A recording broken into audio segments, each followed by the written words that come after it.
El Museo de Arte Contemporáneo de Sant Martí, un pequeño pero prestigioso espacio cultural en las afueras de Barcelona, era el orgullo de Elena Vidal.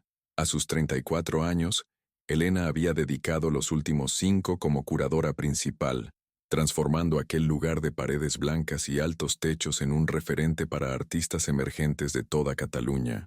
Con su característico cabello rojizo recogido en un moño despreocupado y sus gafas de montura negra, se había ganado el respeto del círculo artístico barcelonés por su ojo crítico y su honestidad inflexible.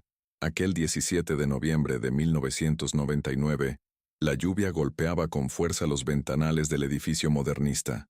El otoño barcelonés se mostraba particularmente melancólico ese año, como si el clima presagiara lo que estaba por venir. Las hojas doradas de los plátanos de la plaza se adherían al pavimento húmedo, creando un mosaico natural que Elena contempló brevemente al llegar. Había llegado temprano, como siempre. Su rutina era inalterable.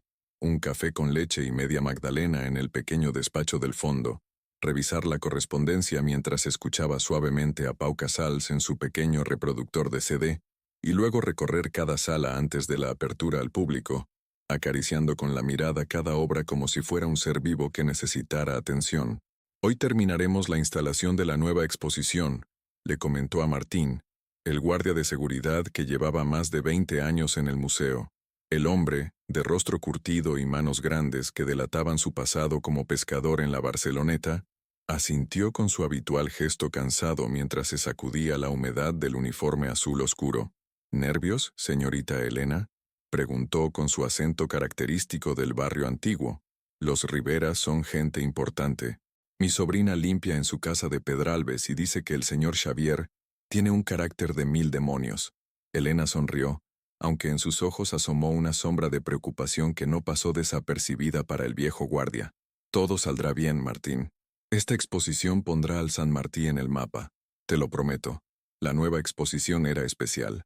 Después de años de negociaciones, reuniones interminables y cenas de compromiso que detestaba, Elena había conseguido que la familia Rivera cediera temporalmente parte de su colección privada, incluyendo 3 lienzos nunca antes exhibidos de Antoni Tapis.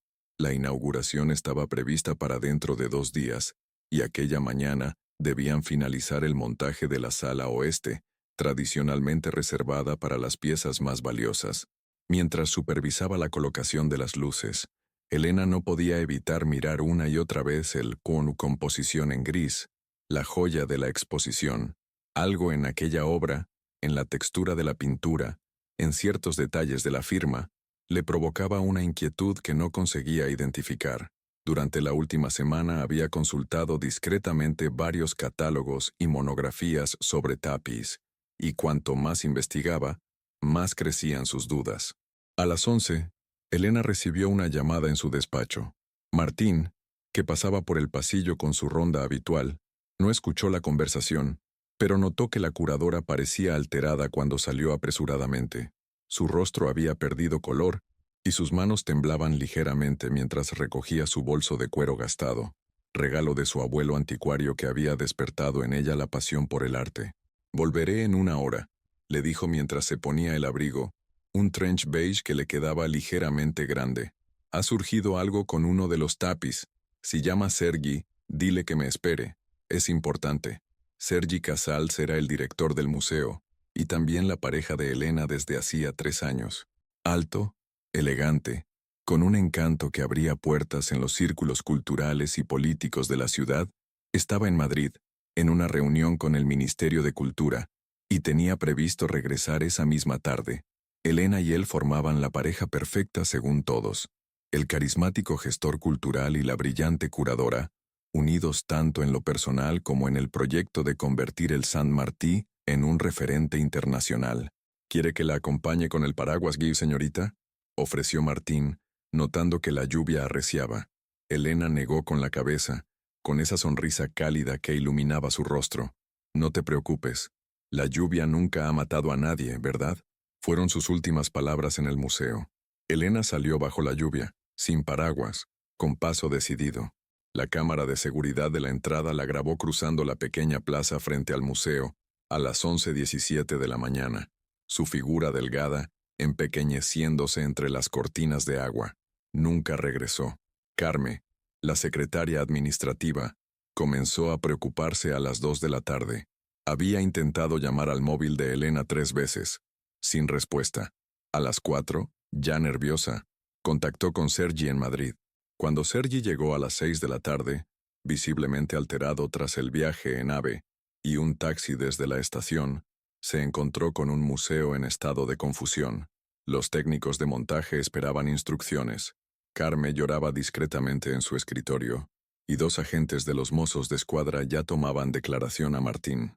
Elena no había vuelto, no respondía a su teléfono, y lo más extraño, el composición en gris de tapiz, valorado en más de 1.000.000 de euros, había desaparecido de la sala de restauración donde debía estar esperando su instalación final.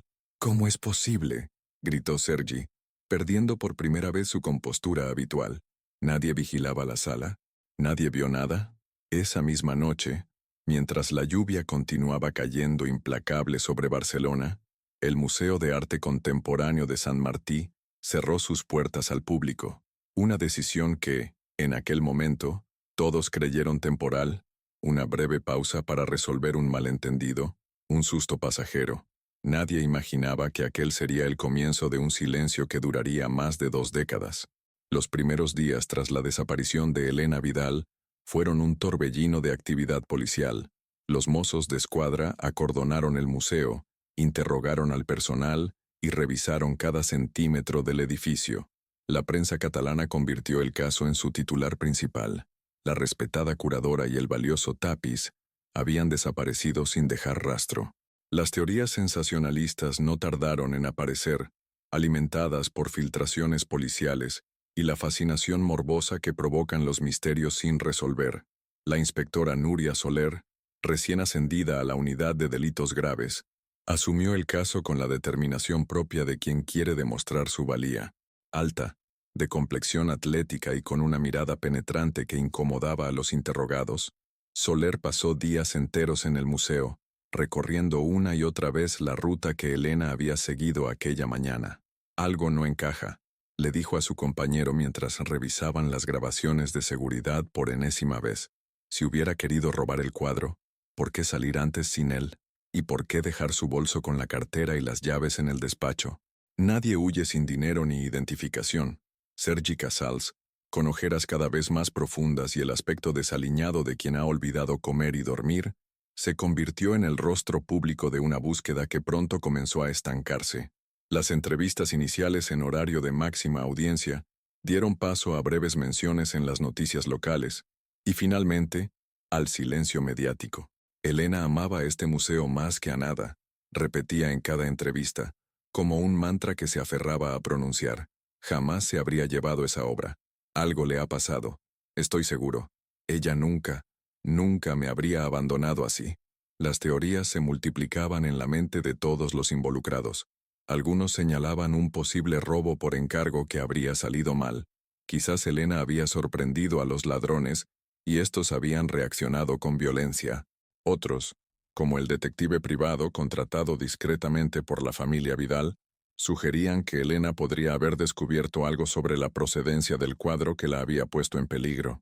Y luego estaban las más crueles, que insinuaban una fuga planeada, un engaño, una traición tanto profesional como personal. Isabel, la hermana mayor de Elena, se instaló temporalmente en Barcelona, abandonando su trabajo como profesora en Valencia. Cada mañana acudía a la comisaría, cada tarde visitaba hospitales, y cada noche llamaba a Elena, dejando mensajes que nadie escucharía. «Mi hermana no es una ladrona ni una cobarde», le espetó a Sergi 3 semanas después de la desaparición, durante una tensa reunión en la cafetería frente al museo. Si se fue así, tuvo que ser por algo grave.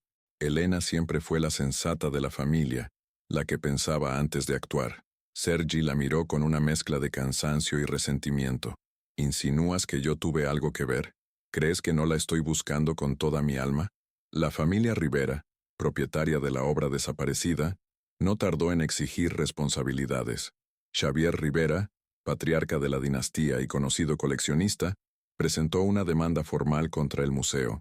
El escándalo se agrandó cuando se descubrió que el seguro del museo no cubría adecuadamente piezas de tal valor, una negligencia administrativa que Sergi intentó justificar como un trámite pendiente debido a la excepcionalidad de la exposición.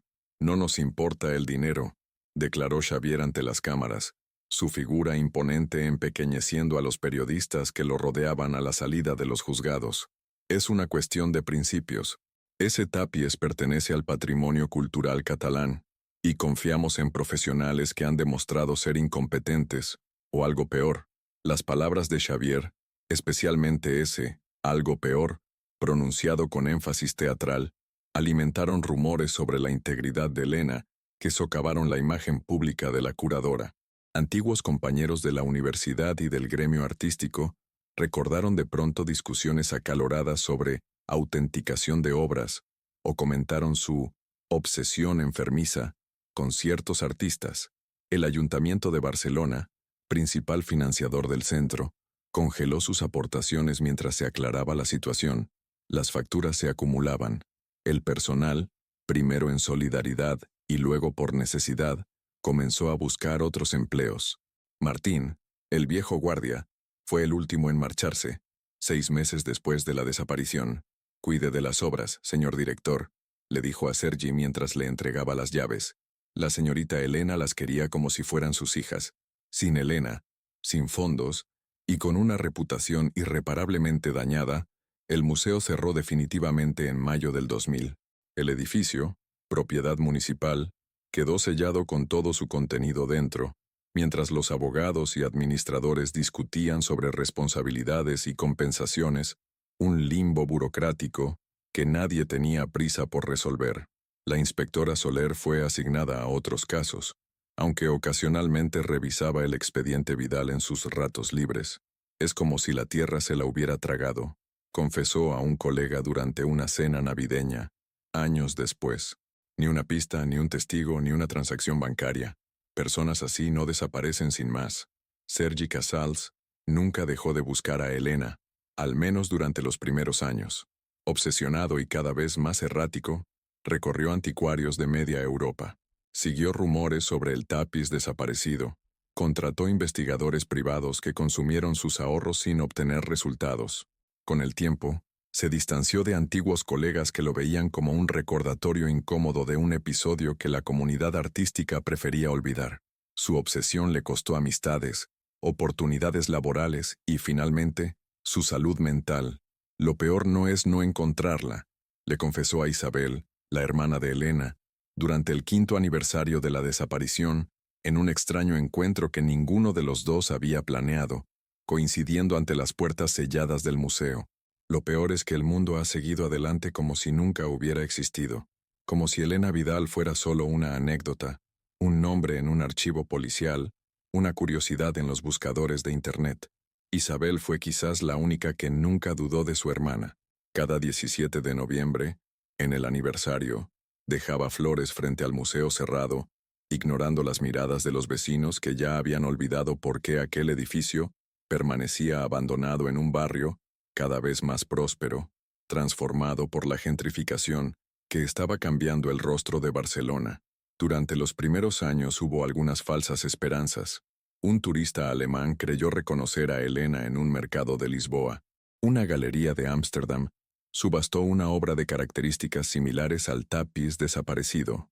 Un antiguo ayudante de restauración del museo, despedido meses antes de la desaparición, fue brevemente detenido e interrogado tras descubrirse su conexión con un tratante de arte de dudosa reputación. Todas las pistas se desvanecieron tan rápido como habían surgido. Con el tiempo, el caso de Elena Vidal se convirtió en uno más entre los archivos sin resolver, esas carpetas que amarillean en los sótanos de las comisarías. Las investigaciones oficiales se detuvieron. El museo quedó como un edificio fantasma, un recordatorio incómodo de una historia sin final que la ciudad prefería olvidar. Solo Isabel, envejeciendo junto a la memoria de su hermana, seguía depositando flores cada año, y en las noches de insomnio, imaginando escenarios donde Elena estaba viva, quizás con una nueva identidad, quizás esperando el momento adecuado para regresar y contar su verdad. Y así pasaron 20 años. En marzo de 2023, el Ayuntamiento de Barcelona finalmente decidió dar un nuevo uso al antiguo Museo de Arte Contemporáneo de Sant Martí. Tras años de disputas legales, planes fallidos y propuestas que nunca llegaron a materializarse, el consistorio había aprobado por unanimidad la rehabilitación del edificio para convertirlo en un centro cultural multidisciplinar, adaptado a las nuevas necesidades del barrio. La noticia apenas mereció un pequeño recuadro en la sección local de La Vanguardia. Barcelona había cambiado. El turismo masivo, la especulación inmobiliaria y las sucesivas crisis económicas habían transformado las prioridades de la ciudad. Pocos recordaban ya la historia del museo y su curadora desaparecida, convertida con los años en una leyenda urbana que los vecinos más antiguos contaban a los recién llegados. Laura Puig, una arquitecta de 40 años especializada en rehabilitación de espacios históricos, fue la encargada de dirigir la evaluación estructural antes de iniciar las obras. Había sido seleccionada no solo por su experiencia técnica, sino también por su tesis doctoral sobre la recuperación de espacios culturales abandonados. Para ella, el museo no era solo un proyecto más, sino un símbolo de cómo la cultura podía ser desechada y olvidada. El primer día que entró en el museo abandonado, acompañada por técnicos municipales y un cerrajero que tuvo que forzar cerraduras oxidadas por el tiempo, la recibió el olor a humedad, polvo y olvido. Las paredes, antaño blancas, mostraban manchas amarillentas. El suelo de madera crujía bajo sus pasos, y en algunos rincones, pequeñas colonias de hongos habían encontrado su hábitat perfecto. Es como si el tiempo se hubiera detenido, comentó a Héctor, su asistente, un joven recién graduado en arquitectura con un entusiasmo contagioso. Mira esos calendarios en la pared, todos de 1999. Recorrieron salas llenas de muebles cubiertos con sábanas amarillentas, vitrinas vacías y paredes donde aún colgaban los cables de alarmas desconectadas hace décadas. En el antiguo despacho de dirección, encontraron archivadores repletos de documentación administrativa, invitaciones a exposiciones que nunca se celebraron, y fotografías de eventos sociales donde rostros sonrientes celebraban proyectos que el tiempo había enterrado. ¿Quién es ella?, preguntó Héctor, señalando una fotografía enmarcada donde una mujer joven, de cabello rojizo y mirada inteligente, aparecía junto a un hombre de traje oscuro, ambos sosteniendo copas de champán frente a un lienzo abstracto. Debe ser Elena Vidal, respondió Laura, reconociendo el nombre de sus investigaciones previas, la curadora que desapareció con un tapiz. ¿Crees que realmente robó el cuadro? Laura observó detenidamente la fotografía, el rostro entusiasta de aquella mujer que parecía mirar directamente a la cámara, con una mezcla de orgullo y determinación. No lo sé, pero no parece el tipo de persona que abandonaría todo por dinero. La evaluación debía ser minuciosa. El edificio, construido a principios del siglo XX, presentaba problemas evidentes de humedad en algunas zonas y posibles daños estructurales que necesitaban ser valorados antes de cualquier intervención. Laura y su equipo, compuesto por Héctor y 3 técnicos especializados, comenzaron por la antigua Sala Oeste, precisamente donde debería haberse inaugurado aquella exposición de tapiz que nunca llegó a abrir sus puertas. La sala era la más grande del museo, con techos altos y amplios ventanales actualmente cubiertos por tablones de madera que apenas dejaban filtrar la luz. Seguía el estilo modernista característico de Barcelona, con molduras decorativas en el techo y una acústica pensada para que los susurros en un extremo pudieran escucharse en el opuesto. Un capricho arquitectónico que ahora amplificaba el sonido de sus pasos y el zumbido ocasional de los equipos de medición. Fue durante la tercera semana de trabajo cuando Pablo, uno de los técnicos especializado en modelado 3D, notó algo extraño mientras procesaba los datos recogidos. Esta medida no coincide con los planos, dijo, comparando sus anotaciones con los antiguos diseños del edificio que habían rescatado del archivo municipal. Según esto, esta sala debería ser casi 1 metro más profunda. Al principio, Laura pensó en un error de medición o en una imprecisión de los planos originales. No sería la primera vez que la documentación histórica no correspondía exactamente con la realidad construida. Sin embargo, la discrepancia era demasiado significativa para ignorarla. Utilizando equipos de ultrasonido y escáneres de densidad, confirmaron la anomalía. Había un espacio oculto tras uno de los paneles de la pared sur, precisamente donde debería haberse colgado el famoso composición en gris, de tapiz. Lo que al principio parecía una simple modificación no documentada, se convirtió en un hallazgo inquietante cuando, tras obtener los permisos necesarios, desmontaron el panel y descubrieron que había sido instalado recientemente, quizás poco antes del cierre del museo. La pared original había sido derribada y reconstruida con materiales modernos, un trabajo profesional pero claramente apresurado, como reveló el análisis posterior. Alguien construyó esta pared falsa con prisa pero sabiendo lo que hacía, comentó Pablo, mientras examinaba la estructura. Detrás del falso muro encontraron un pequeño espacio, apenas lo suficientemente grande para que una persona se moviera. Estaba vacío excepto por un objeto, un tubo de PVC sellado herméticamente con silicona en ambos extremos, introducido en un hueco de la pared original y cuidadosamente disimulado. Laura, con el corazón acelerado y unas manos que de pronto parecían torpes, extrajo el tubo con ayuda de Héctor. Era sorprendentemente pesado. Dentro, protegido por capas de plástico y un sobre impermeable, había un cuaderno de tapas negras, una memoria USB de primera generación y una pequeña llave metálica. En la primera página del cuaderno, con letra clara y decidida, se leía: Elena Vidal, 1999. Dios mío, susurró Laura. Lo encontramos. La noticia de que el equipo de arquitectos había descubierto un objeto personal de Elena Vidal, oculto en una pared falsa del museo, se filtró a la prensa antes incluso de que Laura pudiera contactar oficialmente con las autoridades. La arquitecta, que conocía vagamente la historia del museo y la curadora desaparecida, llamó inmediatamente a la policía, consciente de la importancia del hallazgo. Los mozos de escuadra acordonaron nuevamente el edificio. 24 años después de la primera vez, la inspectora Nuria Soler, ahora subdirectora de la unidad de casos sin resolver, acudió personalmente. Aunque se acercaba a la jubilación, nunca había olvidado el caso Vidal, su primer gran fracaso profesional. Necesitaremos tiempo para analizar esto adecuadamente, dijo mientras observaba el cuaderno, ahora protegido en una bolsa de pruebas. Su cabello, antes negro como el carbón, ahora estaba completamente gris, pero su mirada mantenía la misma intensidad. No podemos contaminar posibles pruebas.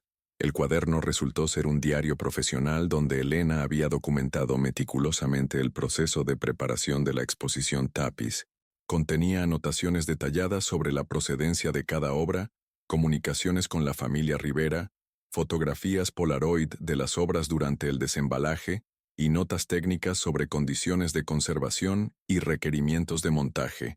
Pero a partir de mediados de octubre de 1999, aproximadamente un mes antes de su desaparición, el tono de las entradas comenzó a cambiar. Elena había empezado a registrar observaciones sobre inconsistencias en la documentación de autenticidad de una de las obras, precisamente, el composición en gris. Las firmas del certificado no coinciden con la caligrafía habitual de T.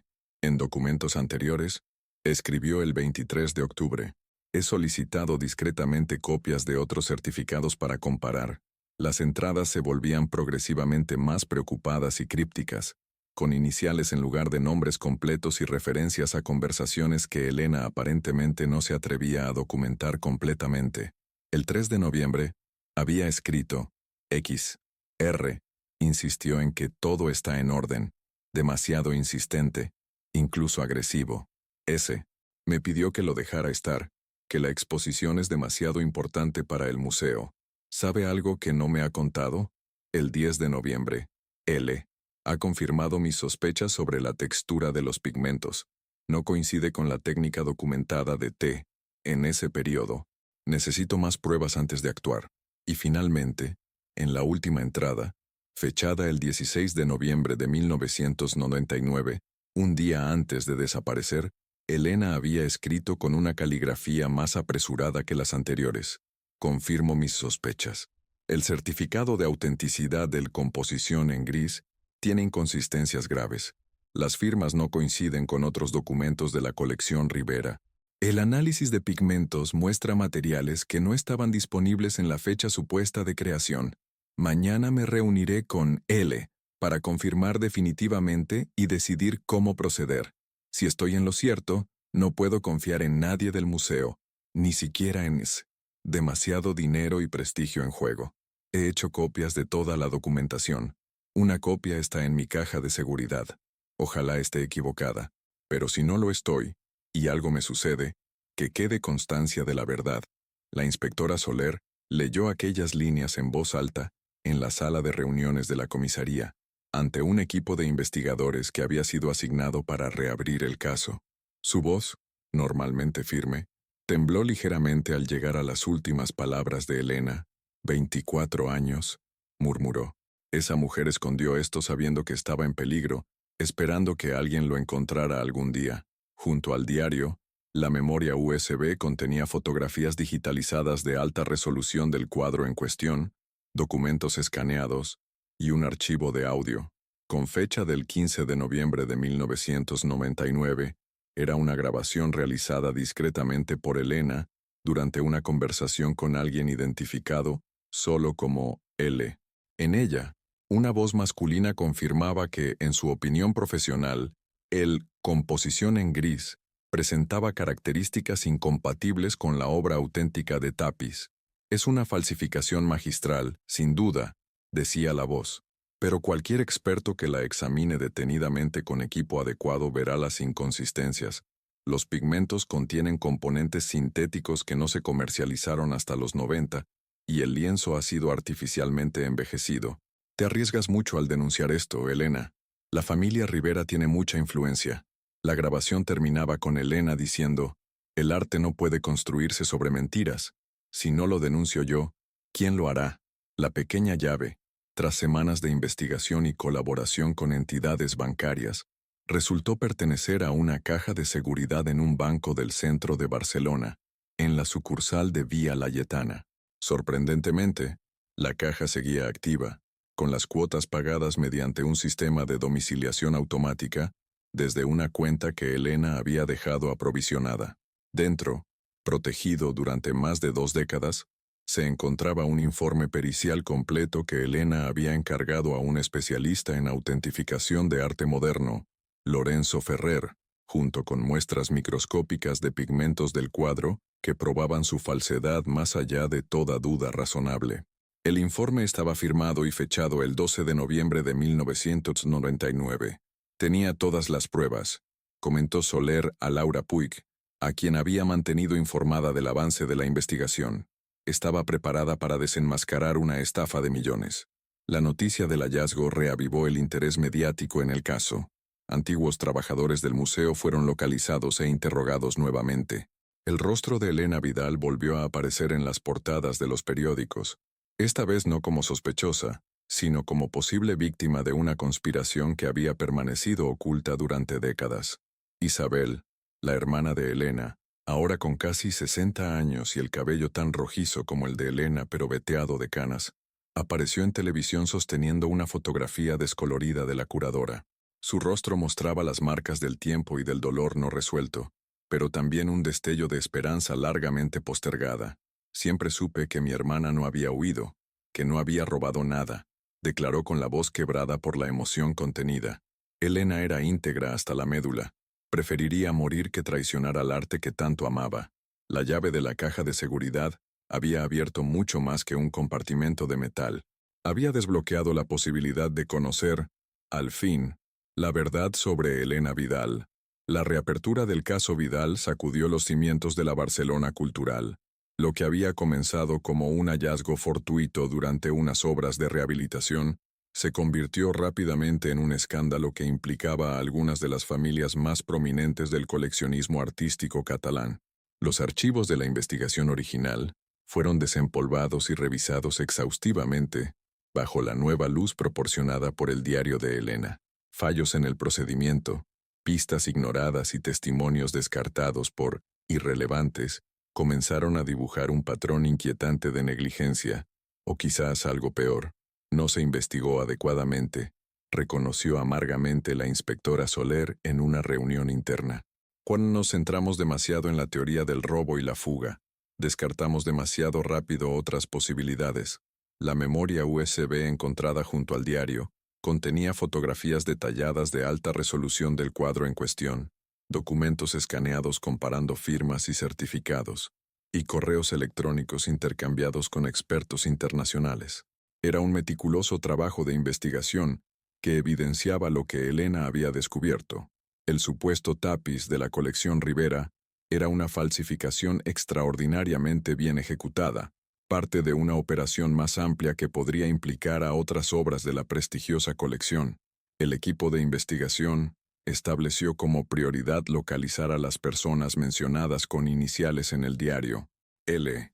Fue identificado como Lorenzo Ferrer, un reputado restaurador y experto en autentificación que había trabajado ocasionalmente para el museo y otros centros artísticos de Barcelona. Ahora, retirado y viviendo discretamente en Valencia, fue localizado e interrogado. Con 75 años, pero una memoria sorprendentemente lúcida, su testimonio resultó devastador. En una sala de interrogatorios austera, con las manos ligeramente temblorosas pero la voz firme, Ferrer confirmó cada una de las sospechas de Elena. Elena me contactó a principios de noviembre del 99 porque sospechaba de la autenticidad del tapiz, explicó. Me pidió absoluta discreción. Examiné la obra en mi taller, con la excusa de revisar su estado de conservación antes de la exposición. Tenía razón. Los pigmentos, la textura, incluso el bastidor. Había elementos anacrónicos imposibles de pasar por alto para un ojo entrenado. ¿Por qué no acudió a la policía después de la desaparición de Elena?, preguntó Soler. El rostro de Ferrer se ensombreció, una mezcla de vergüenza y miedo antiguo. Recibí amenazas. Alguien entró en mi casa, destrozó mi taller. Encontré fotos de mis nietos sobre mi mesa con una nota. Algunos secretos deben permanecer enterrados. No fui valiente como Elena. Tenía demasiado que perder. Cuando confirmé sus sospechas, me contó que había descubierto algo más grande. Una red de falsificaciones que involucraba a coleccionistas poderosos y posiblemente a alguien dentro del museo.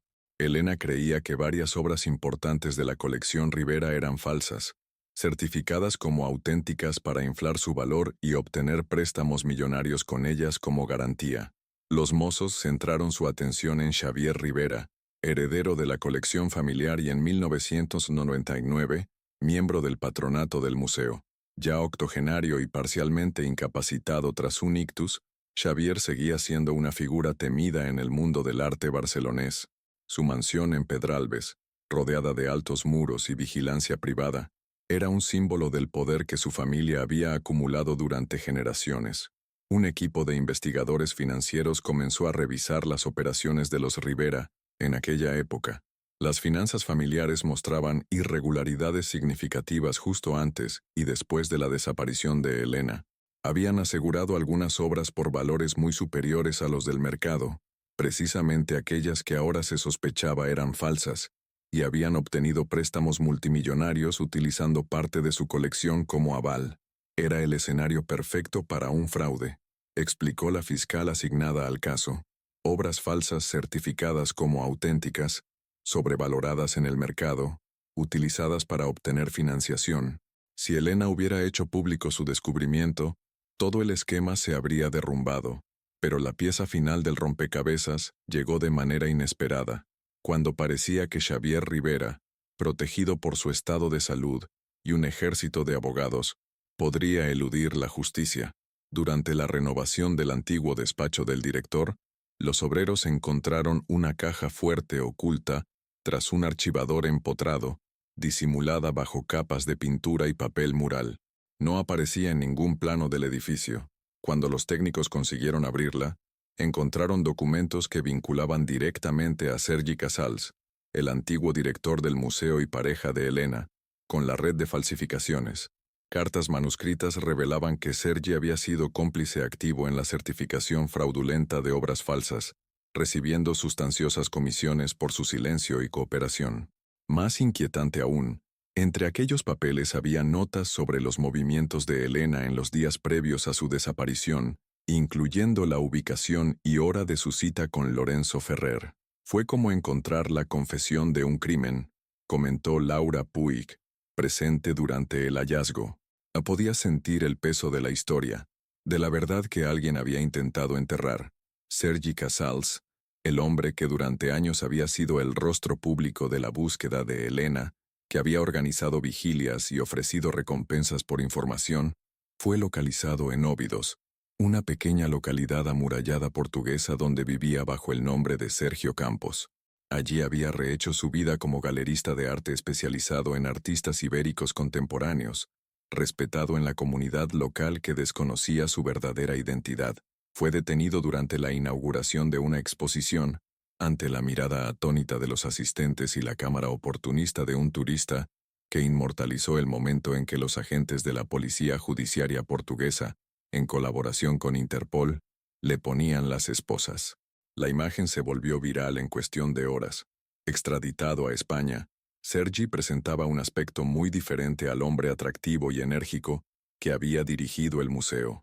Envejecido prematuramente, con el pelo completamente blanco y un temblor nervioso en las manos, confesó parcialmente durante los largos interrogatorios a los que fue sometido. Nunca quise que le pasara nada a Elena, insistía, como un mantra que repitiera para convencerse a sí mismo. Solo intenté asustarla, convencerla de que no hiciera público lo que había descubierto. Los Rivera me tenían atrapado, me habían pagado para certificar algunas obras. Cuando me llamó aquella mañana para decirme que iba a reunirse con Lorenzo, entré en pánico. Según su confesión, había interceptado a Elena cuando salía de su encuentro con el restaurador. La siguió desde el taller de Ferrer, ubicado entonces cerca del Mercat de Sant Antoni, y la abordó en un callejón poco transitado. Su intención, según afirmaba, era razonar con ella, convencerla de que guardara silencio a cambio de una suma importante que los Rivera estaban dispuestos a pagar. Discutimos. Ella se negó. Dijo que iba a denunciarlo todo, que tenía copias de las pruebas en lugares seguros. Me amenazó con delatarme a mí también. Intenté quitarle el informe pericial que llevaba en su bolso. En el forcejeo, Elena cayó y golpeó su cabeza contra el bordillo de la acera. Fue un accidente, repetía Sergi, con la mirada perdida en un punto indeterminado de la sala de interrogatorios. Me asusté. Llamé a Xavier. Él envió a 2 hombres. Los Rivera me ayudaron a deshacernos del cuerpo. A cambio, yo robé el cuadro falso y toda la documentación que pudiera incriminarlos. Construimos la pared falsa para ocultar el hueco donde Elena había escondido sus pruebas, pero nunca encontramos su diario. La confesión de Sergi, aunque parcial y claramente diseñada para minimizar su responsabilidad, proporcionó la información necesaria para localizar los restos de Elena Vidal. Fueron finalmente encontrados en una finca abandonada propiedad de la familia Rivera, a las afueras de Barcelona, en el área de Collserola. Había sido enterrada bajo el suelo de un antiguo cobertizo, ahora cubierto por maleza y olvidado, incluso por los administradores actuales de las propiedades familiares. El análisis forense confirmó la identidad de Elena mediante pruebas de ADN, comparadas con muestras proporcionadas por Isabel. La causa de la muerte coincidía con la versión de Sergi, un traumatismo cráneoencefálico severo, compatible con un golpe contra una superficie dura. Sin embargo, los forenses no podían determinar si había sido accidental o intencionado. La investigación se amplió. Xavier Rivera fue imputado como presunto autor intelectual del encubrimiento, aunque su estado de salud complicaba el proceso judicial. 2 antiguos empleados de seguridad de la familia, identificados gracias a registros de personal de la época, fueron localizados y arrestados en Argentina y Alicante, respectivamente. El falso tapiz nunca fue recuperado, aunque investigadores de arte especulaban que probablemente había sido destruido para eliminar pruebas. El caso generó un debate profundo en el mundo del arte sobre la autenticidad, la corrupción en la tasación de obras, y los intereses económicos que a veces prevalecen sobre la integridad artística y la verdad histórica. Isabel pudo al fin dar sepultura a su hermana, 24 años después de su desaparición. El funeral, celebrado en el cementerio de Montjuïc con vistas al mar que Elena tanto amaba, fue sorprendentemente concurrido. Antiguos compañeros del museo, artistas que Elena había apoyado en sus inicios, estudiantes que conocían su historia a través de los medios, y ciudadanos anónimos conmovidos por su valentía y su trágico final. Durante la ceremonia, Laura Puig, la arquitecta que había descubierto el diario, se acercó a Isabel. Entre ambas mujeres había surgido una extraña conexión, como si el destino las hubiera unido a través del legado de Elena. Su hermana salvó ese diario porque quería que se conociera la verdad, aunque ella no pudiera contarla, le dijo, estrechando con fuerza la mano de Isabel. Y de alguna forma, lo consiguió. Elena ganó al final. Isabel asintió, con los ojos húmedos pero una serenidad nueva en su rostro. Toda su vida estuvo dedicada a preservar la verdad del arte. Ahora entiendo que estaba dispuesta a morir por ello. Meses después, tras un proceso judicial que captó la atención internacional y expuso las grietas éticas del mercado del arte, Sergi Casals fue condenado a 15 años de prisión por homicidio imprudente y encubrimiento. Xavier Rivera murió antes de que su caso llegara a juicio, pero su reputación y la de su familia quedaron irremediablemente destruidas. El renovado Centro Cultural Elena Vidal abrió sus puertas en 2025, en el mismo edificio del antiguo museo. Su primera exposición, titulada Verdad y Artificio, estuvo dedicada a la ética en el mundo del arte, con una sala permanente que recuerda la historia de la curadora que dio su vida por defender la autenticidad.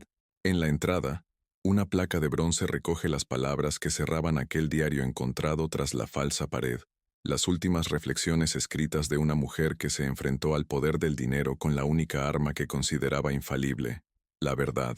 El arte verdadero no puede nacer de una mentira. Laura Puig, ahora directora del centro, a menudo se detenía ante aquella placa, pensando en las extrañas coincidencias del destino que la habían conectado con una mujer a quien nunca conoció, pero cuya historia había cambiado su propia vida.